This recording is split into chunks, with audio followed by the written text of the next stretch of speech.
Give me some peace of mind again. Cause I've been walking up and floating off the edge. Just darling, I think I need the rain, so I can feel something, I only feel the pain. So let me hold you till the end. Cause I've been holding on to all the words that you said. And if I fall down, I get up again. Cause I've been holding on to all the words that you said. All the words that you said. Let's go, boys. We're here. We're live once again, dude, at 2 a.m. Just thought I'd jump on, make a little fun content bit, talk about the best jazz draft picks since 2000. I made the video the other day of the worst ones, so I figured I'd do the best. I only did since 2010 for the worst ones because I didn't want to like include randos from like 2003. But this time we're going back till 2000. So sorry, Andre Kirilenko in 1999, honorable mention, I guess. So we're not going to include him, but he would be on the list if we went back to 99. He'd probably be like really high on the list as well. So we're going to ignore that. But we are going to cover a little bit of like the general news that's happened the last 2 days. Ryan Smith gave an update on the Delta Center. Pretty basic. And then Tariq Skubal's a Dodger, bro. Or Tarek Skubal. My bad. I'm not a huge MLB guy, but I'm a Dodgers fan, technically speaking. So fun, dude. This is enjoyable for me, I guess. I don't know. I've kind of been calling this. I don't know if you know me at all. I don't know shit about baseball. Like, basketball, football, golf, got it, dude. On lock. Everything else, like, sports-wise, I'm not super knowledgeable. I played baseball when I was a kid, but, like, not, you know, after, like, 10 or 12 years old, like, I stopped, you know, caring. But I'm a Dodgers fan because, like, my grandma, like, most people are Dodgers fans in my family, so, you know, I kind of feel obligated to be them, but, like, I understand the problem that this is, okay, guys? I'm aware. I'm well aware, okay? Don't get mad at me. Imagine if the Jazz did this, dude. You can't get, like, I've been a fan my whole life. Not really, but, like, you know what I mean? So, I'm not gonna just be like, this sucks, you know, or ignore it. Like, this is fucking awesome. This is cool. I've been calling it since like November. I read an article like right after they won the World Series last year. It was like Edwin Diaz, Tarek Skubal, and like one other guy. It wasn't Kyle Tucker. It was like those two and another guy. Like they're gonna be Dodgers. Two of the three, like I don't even remember the third guy. Two of the three are now Dodgers. So I've been basically like saying that like as a joke. I'm like, the two-time Cy Young winner's gonna be in the Dodgers in July. I was off by like 2 days. I don't understand baseball and deadlines or anything, but very fun, dude. So that's the fun baseball news of the day or the weekend. I think it was the deadline was today. I don't know. You guys that follow baseball can let me know. But yeah, dude, Dodgers are about to smoke people. I don't know. My friend today explained it to me as if this is if in 2017 the Warriors got KD, but then they also got a second KD. Is kind of like what this is what he says. So I don't know. It's sports. People can get hit. Can get hurt. I know Shohei's hurt right now. Blake Snell's played like one game this year, so it doesn't matter.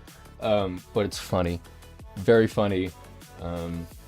So I would assume if you're a general sports person, you've seen that on social media the last day. But enough baseball shit. I don't know. Delta Center reconstruction. Ryan Smith says a quick Delta Center construction update. 51 days to go. Let me see. Sorry, music's a little loud. 51 days to go. Team is cranking. New seats and terrace are taking shape. Scaffolding is for the new gondolas. The steepness is real in comparison to old sight lines. Standing at the old sight line or edge from level 6, the steel structure that goes out is where the new line of sight will be. Much steeper and better view. Okay, so here's the first picture. Looks vastly steeper, obviously. But like, to what degree, literally and figuratively, you know what I mean? And like, is this the gondola section that's right up there? That is, right? sweet. It's very sweet. I don't know how... I'd like to see a finished product. It's really tough for me to look at, like, all these tarps and, you know, construction shit and be like, oh man, I can see the vision here. This isn't Minecraft for me, boys. I don't know. This is a better angle here. So that's sweet. That, like, seating area, the gondola area up there. Right? Is that the gondola area? I don't know. That whole deck area up there is going to be sweet. I don't know, again, the sight line. He did post it down here, I believe. Nice. This steel beam's got to be gone, obviously, but, you know. A much better view. Definitely. Directly down on, so. Very enjoyable there, I guess. I don't know. Shout out Ryan. He put out 2 tweets in a week. It's like, here's the Jazz practice facility, and here's the Delta Center. So he's just providing good updates, I guess. I don't know. So shout out Ryan Smith. Shout out the Delta Center update. But yeah, that's it, dude. Quick 5 minutes. Wrap that up. Now we can do the enjoyable ranking. Okay, obviously I'm going to be specific here. This is back till 2000, and this is not like, this is career. Okay, this is what their career was, not what they did in their 2 to 12 years, whatever it was in the Jazz. This is like what they did in their whole career, accolades, and that's how we're gonna go with it. Okay, it's like and also kind of like where they were drafted, expectations as well. Like, what were they expected to be compared to what happened? You know, that's what we're ranking it off of. If you disagree, let me know. Honorable mentions, obviously Andre Kirilenko, if we're going back another year. But honorable mentions, Ace Bailey. He's played a year. You know what I mean? So we don't know. We don't know, but he was the 5th pick in a really good draft. He's shown to be all right. So I think if we look back in 5, 10, 15 years, maybe he'll end up being considered on this list. But for now, I'm putting him on honorable mention. Same with Darren Peterson for the exact same reasons. You know what I mean? Yes, is he the best draft pick probably in our history? I would think so. But I don't, you know. It's too early. It's way too fucking early, boys. So I just want to, like, get that out there. Honorable mention, don't get mad at me for not including them. They were considered, but one of them hasn't played a fucking second, and one of them has played 60-something games. So we're not going to talk about it. Okay. 5th place, alright? Let me pull up my list. Again, I have a beautiful list. I always make my lists, okay? At number 5, a personal favorite, the GOAT himself, CJ Miles. Okay, young kids again are not gonna like understand CJ Miles. You're gonna like be like, I've seen him on the broadcast. I've seen him take pictures of the Jazz. Like, that's what you know him as. CJ's the GOAT. I've always, like, when I think of like who was my Jordan Clarkson, I've always thought of CJ Miles. Like, he was my Jordan Clarkson. Like, I don't know how to explain it. Off the bench, not like an elite off the bench scorer. He was later in his career, but like, I don't know, dude. Just watch the CJ Miles thing. Maybe we'll do that one day. We'll just like, and we're watching CJ Miles and Ronnie Brewer and Kyle Korver highlights. I don't know. Maybe we'll do that. But until that day, just envision like a different version of Jordan Clarkson, kind of like for the 2000s, who didn't shoot threes. Really, he didn't really shoot threes. Either way, dude. CJ Miles, the GOAT. Played 7 years in Utah, right? But he played 16 years in the NBA. Remember that. 16 years in the NBA. He was a 2nd round pick, 34th overall. So, 16 years for a 2nd round pick in the mid-2000s is really good. And he came directly out of high school. He was one of the last guys to ever come out of high school. He was, I think, the year before the one and done, whatever guys. So, legend, dude. CJ Miles, absolute legend. He averaged, it was 9.6 for his career over 16 years. So, his 7 years with the Jazz wasn't like amazing. His best was 12.8. But like early on, it was like 3.4 a game, 2.7. But he was a 2nd round pick in his first 2 or 3 years. So what do you expect? Absolute journeyman. Played for Utah, Cleveland, Indiana, Toronto, Memphis, Washington, Boston. So journeyman, but stud, dude. So I had to include him. Considering he was a 2nd round pick and he had a 16-year career and averaged damn near 10 points a game for 16 years. Has to be included as one of the best Jazz draft picks in the last 25 years. So, put him on there. Number 4, Darren Williams. Okay? This is another one of those like expectation over what you delivered on kind of situations here. Obviously elite. I don't know where he would rank in best point guards of the early 2000s or mid 2000s, but you know, him and Chris Paul and a handful of others. So obviously elite player. Played 6 years with Utah. He was first team rookie, all rookie, whatever. 2-time All NBA, second team. Both of them was with Utah. 3-time All Star. One of them was with Utah, and he was the number 3 pick. So in this kind of a situation, being the number 3 pick, I would have hoped that he would have gotten more than one All Star appearance with us. You know what I mean? In 6 years. So, as good as he was, I know it was competitive in the West. It was kind of hard to get in there, but for those reasons, I don't put him higher on the list. Great player, obviously phenomenal. Took us to the Western Finals with him and Booz. So, great, but I think with the other 3 guys I have ahead of him, I think you shouldn't argue it. Hopefully.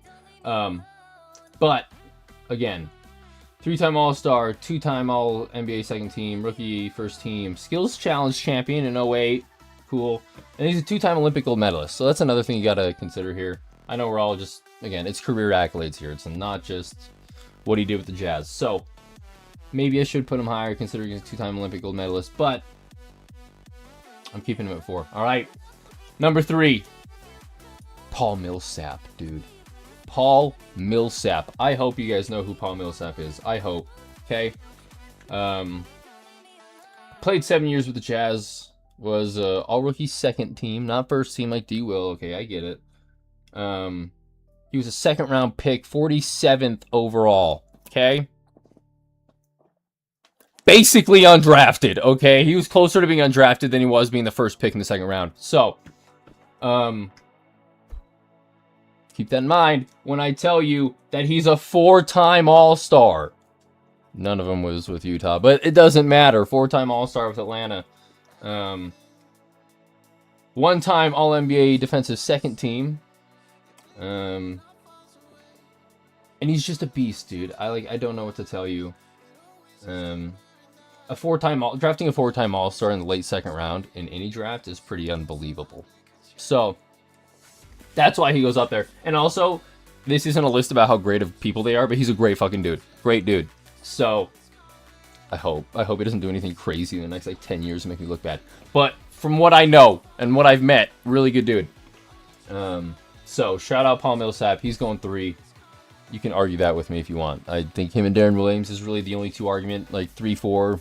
Who goes 3-4? Number 2. I think this is an obvious one. Donovan Mitchell. Okay? Now I should have mentioned, this isn't just these are, I know Denver drafted him, okay? We traded for the draft pick to select him, okay? We wouldn't have made the trade if they drafted somebody else, okay? It was Donovan Mitchell. We drafted him. So, Donovan at 2. Also, who is this? Random other person. Okay. Donovan Mitchell at 2. Of course, played 5 years with the Jazz, was the Rookie of the Year runner-up. Rookie first team. He's a 7-time All-Star, 3 of which was with Utah, which is really upsetting. He was a 3-time All-Star with us. He's amazing that we traded him and he went to the All-Star game 4 years in a row. Whatever. 2-time NBA All-Second Team, All-NBA Second Team, both of which were with the Cavs. And 1-time NBA First Team, one of which was with the Cavs. So, he's a 3-time All-NBA guy, none of which was with Utah. I get it. But I'd like to think we put him on the map, right? I don't know. So, he's got to be considered at least somewhere up there. If you don't have him at 1 or 2 or 3, then I don't know what's going on here. Again, he was the 13th pick in a pretty highly considered draft. I don't know if it was but 13th pick, and he's probably the most dynamic player in team history. I'd have to go back and make a list and think about it, but off the top of my head, he's a top whatever dynamic player in the NBA history, so why not be the best in Jazz history? I don't know. So, ooh, Curse Forge update. Nice, dude, Minecraft. Anyways, yeah, dude, I've got him at 2. Feels fair. If he'd played more years with us, then maybe he could have jumped up. If all 4 of those where all 3 of those All-NBAs was with the Jazz, and those 4 other All-Star appearances with, like, if he was a 7-time All-Star with the Jazz, like, he'd be number 1. But putting him at 2, and I think it should be pretty obvious, right? Again, here's all the accolades. First team All-ACC if we're talking about, like, college stuff, but slam dunk champ. Can't forget he won a slam dunk championship. All-NBA first team rookie, whatever. But yeah, dude. Not an argument, I don't think, to have him at 2, because who's number 1? It's Rudy Gobert. Rudy Gobert, the Stifle Towers at number 1. I think if you look back at Jazz draft picks in general, he should be probably number 3. You know, it's Carl and John over him. He's probably at 3. So, shout out Rudy Gobert. Again, 9 years with the Jazz. He's gonna have a jersey hung. So I don't know. Also, what this picture, dude? Jacked, but like, why would he post this? You know what I mean? Doesn't matter. 9 years with the Jazz, 4-time Defensive Player of the Year. Go ahead, go to Google, type in how many players have won 4 Defensive Players of the Year. Enjoy that. He's 3-time All-Star, all of which was in Utah, so that gets a little bonus there. 9-time All-Defensive First Team, or 8-time All-Defensive First Team, 1-time All-Defensive Second Team, but 9-time All-Defensive Team. 1-time All-NBA Second Team, and 3-time All-NBA Third Team player. So a 4-time All-NBA player. He's top 25 all-time in blocks. He's a 1-time block leader, a 1-time rebound leader, and was the 27th pick in the NBA draft. So, shout out Rudy Gobert, the legend himself, man. Again, if you don't believe me, there's the stats, dude. They're all right there.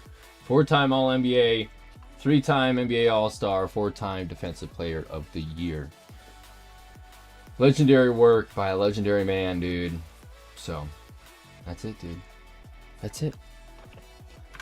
Hope you guys enjoyed my list. If you disagree, let me know in the comments. I think it was pretty fair. I would hope. I would hope it was fair. You know what I mean?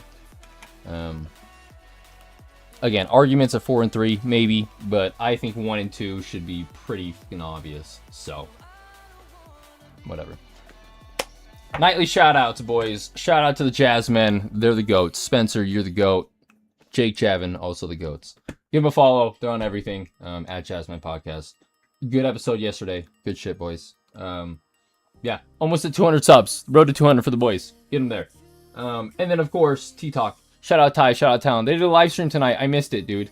I'm like halfway through it, though. Wherever it was. Yeah. I've watched most of it. Shout out to the boys. They hit 110, dude. Shout out Ty, shout out Talon. New episodes weekly, or bi-weekly, or whatever. Live streams weekly. However it may go. Follow them on everything, at T-Talk Jazz.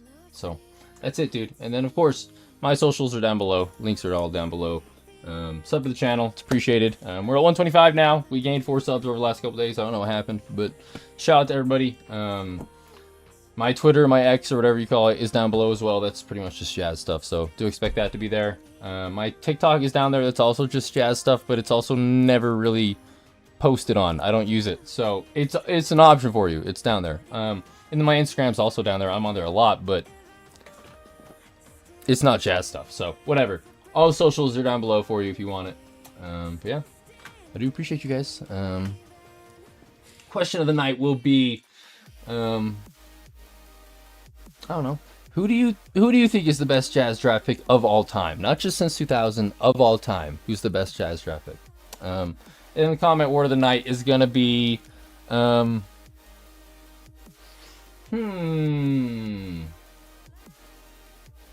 television. Just the word television. I don't know why.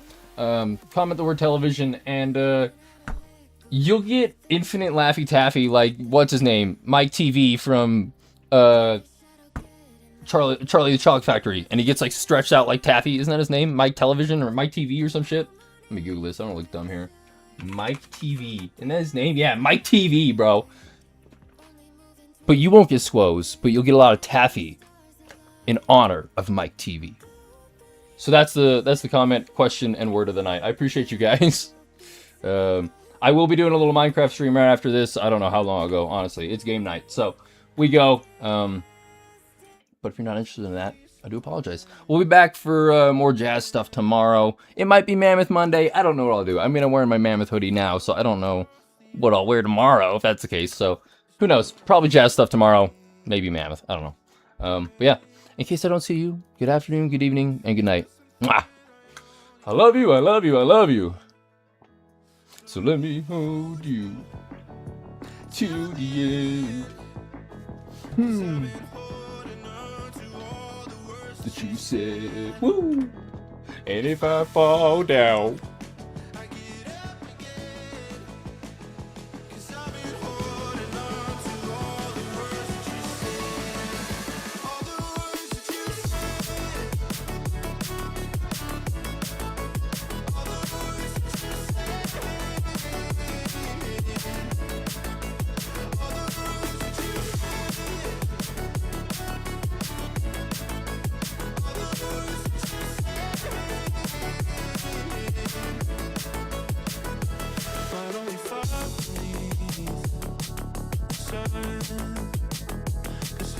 you and I are always on the run.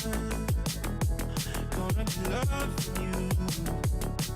Saying, why do we feed the fire when we breathe the flame? So let me hold you till the end. 'Cause I've been holding on to all the words that you said. And if I fall down, I get up again. 'Cause I've been holding on to all the words that you said.